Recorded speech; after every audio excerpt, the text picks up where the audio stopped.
अस्सलाम वालेकुम दोस्तों। आज मैं बना रही हाँ दुबई दी रेसिपी तुहानू शेयर करन लगी हाँ मैं। और चाइनीज़ फ्राइज़ राइस जेह्ड़े ना दुबई ते रेस्टोरेंट ते बनदे आ, अज ओदी रेसिपी मैं तुहानू शेयर करूँगी। ओदा राज जो आ बहुत ही ज़बरदस्त आ। चिकन मैं आधा किलो लिया वा और इनू मैं अच्छी तरह बॉयल करूँगी। पीस तुसी वड्डे रखने आ, ठीक है ना, छोटे पीस चिकन दे नहीं लेने। अच्छा, इहदे विच मैं पानी ऐड करूँगी 1 गिलास, ठीक है ना। अच्छा जी, ये मैं चिकन ऐड करूँगी और ये मैं लसन का इस्तेमाल करूँगी 1 चम्मच और नमक का इस्तेमाल करूँगी हाफ चम्मच। अपने टेस्ट के हिसाब नाल नमक ये ऐड करूँगी, ठीक है ना। और इनू टोटल पकाना वा 15 मिनट।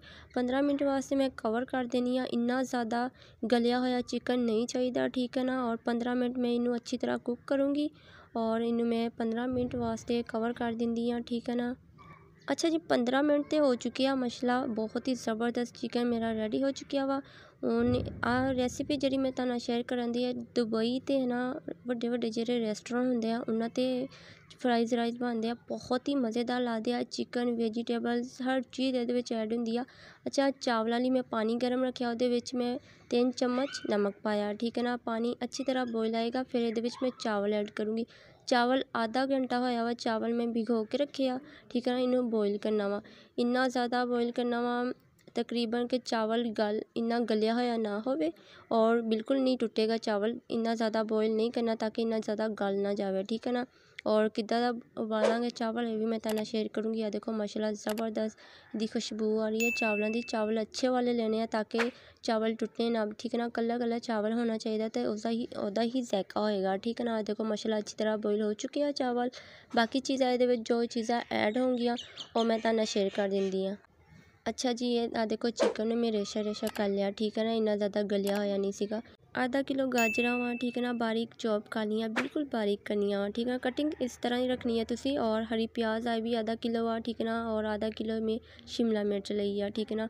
माशाल्लाह बहुत ही कलर इन्हां दे प्यारे आ, खूबसूरत आ। चिकन देख लो माशाल्लाह रेशा रेशा कीतिया वा। और चावल मैं बॉयल कर लिया, ठीक है ना। मैं पहला एक डिश तैयार करूँगी, सिर्फ एक डिश, ठीक है ना। और रमज़ान ते तुसी बहुत ही आसानी नाल बना सकदे आ, जदों चाहे तुसी तैयार सहरी टाइम, खास के सहरी टाइम तुसी कर सकदे इनू तैयार, ठीक है ना। बहुत ही आसान आए और हर चीज़ रेडी होएगी तो बहुत ही आसान होएगा। और ये मैं चिकन फ्राई करूँगी। चिकन मैं इस तो इन्ना ज़्यादा बॉयल नहीं किया ताकि मैं ये फ्राई कर सका अच्छी तरह, ठीक है ना। थोड़ी देर ये मैं फ्राई करूँगी ताकि इसकी खुशबू अच्छी आए और मैं निकालूँगी फ्राई करने तो बाद। बाकी चीज़ां मैं इत्ते ऐड करूँगी, तुहानू शेयर ज़रूर करूँगी। 2 चम्मच ये मैं घी होर इस्तेमाल करूँगी, ठीक है ना। और आ देखो 2 चम्मच ये घी पाया। ये मैं एक अंडा लिया, फेंट के अच्छी तरह इसकी टिक्की बनाऊँगी, ठीक है ना। इनू अच्छी तरह फैला लेना वा घी ते और बहुत ही मज़ेदार इहदा टेस्ट आएगा। और ये तुसी टुकड़ियाँ टुकड़ियाँ कर लेनियां, ठीक है ना। टुकड़ियाँ टुकड़ियाँ जिद्दां मैं गुस्से नाल कह रही हुंदी आ। छोटे छोटे पीस कर लेने आ तुसी इहदे। और आ देखो ज़्यादा तुसी इहदा कचूमर नहीं बना देना, सिर्फ छोटे छोटे पीस करांगे, थोड़े इन्ने ज़्यादा छोटे भी नहीं, मतलब दरमियाने साइज़ दे। और माशाल्लाह बहुत ही ज़बरदस्त लगेंगे। अच्छी तरह पकाने तो बाद शिमला मिर्च ऐड करूँगी ये। और मैं सिर्फ एक डिश बना रही हाँ, ठीक है ना। और ये गाजरां बारीक कटियां हुई, बहुत ही चॉप कीतियां हुई वा। और हरी प्याज का मैं ज़्यादा इस्तेमाल करूँगी, बहुत ही अच्छी लुक आती है इन्ना और बहुत ही मज़ेदार टेस्ट भी आता वा, ठीक है ना। मैं एक डिश इस तो तैयार कर रही हाँ क्योंकि ये सिर्फ गरम गरम ही खाने वाले होंगे आ। और जो आप खाने होंगे दोबारा आप रेडी कर सकते हैं, ਇਹਦਾ ये फ़ायदा वा, ठीक है ना। कनौर टिक्की एक ये ऐड करूँगी, ये बहुत ही प्यारी खुशबू और जायका आता वा।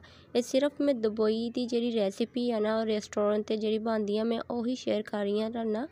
और बहुत ही मज़ेदार चाइनीज़ नमक ये पाऊँगी, यानी कि इनू चाइना साल्ट भी कहते हैं, ठीक है ना। चाइनीज़ नमक ही है। और बाकी चीज़ां ये जो ऐड करूँगी ये सफ़ेद मिर्च, ठीक है ना। एक तो होंगी काली मिर्चा वाली आ, सफ़ेद मिर्च वाइट मिर्च जी होंगी है। 1 चम्मच फुल भर के ये ऐड करूँगी। चिकन फ्राई किया होया ये मैं ऐड कर लिया, ठीक है ना। माशाल्लाह किन्ने प्यारे लगन दे ना, हर एक दा कलर इन्ना सोहना वा। चावल मैं ये ऐड कर लूँगी और बहुत ही अच्छी इसकी लुक आएगी, बहुत ही ज़बरदस्त माशाल्लाह खुशबू आ रही है। और अच्छी तरह इन्हें मैं मिक्स करूँगी।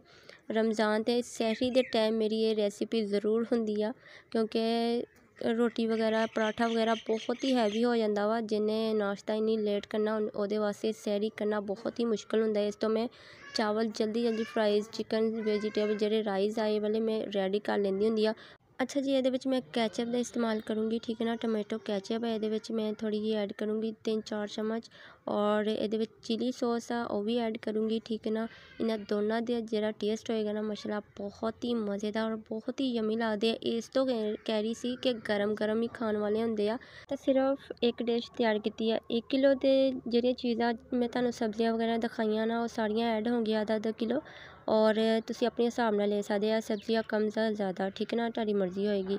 ਬਾਕੀ ਇਹਦੇ ਵਿੱਚ 3 ਅੰਡੇ ਆ, ਠੀਕ ਹੈ ਨਾ। ਔਰ 2 ਚਮਚ ਮਿਰਚਾਂ ਸफ़ੈਦ ਮਿਰਚ, ਔਰ 2 ਚਮਚ ਇਹਦੇ ਵਿੱਚ ਚਾਈਨਾ ਸਾਲਟ ਜਾਏਗਾ। ਔਰ ਕਨੌਰ ਟਿੱਕੀ ਆ 2 ਟਿੱਕੀਆਂ ਇਹਦੇ ਵਿੱਚ ਐਡ ਹੋਣਗੀਆਂ, ਠੀਕ ਹੈ ਨਾ। ਤੁਸੀਂ 3 ਕਰ ਸਕਦੇ, 2 ਕਰ ਸਕਦੇ, ਮਰਜ਼ੀ ਆ, ਠੀਕ ਆ।